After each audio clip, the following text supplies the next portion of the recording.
وەکو دیاریمان کردووە لە بودجەی 5 ساڵی داهاتوودا زیاتر لە 600 ملیار پاوەند دەخینەوە بەرهێنانەوە. بەشێک لەو پارەیەش تەرخان دەکرێت بۆ پاڵپشتیکردنی چالاکیە ئابوووریەکان لە ماوەیەکی نزیکدا. سندوقی نەختی نێودەوڵەتیش ڕەزامەندی لەسەر ئەو پلانە دەربڕیوە کە تایبەتە بە چارەسەرکردنی کێشەکانی بەرهەمهێنان و ئامانجە ژینگەییەکان و چەند بوارێکی تر.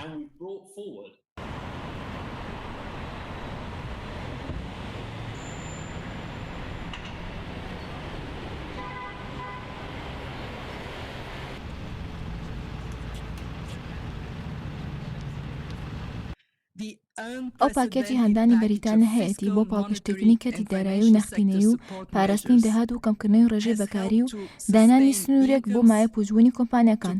یەکێک لە باشترین ئەو پاکێجانەی لەسەر ئاستی جیهان بینیومانە ئەوەی گرنگە بریتی لە پاراستنی کاری تایبەت و بەرنامەی پاڵپشتیکردنی کۆمپانیەکان تاکو کاریگەری کۆڕۆنا لەسەر ئابووری بەریتانیا سنووردار بکرێت.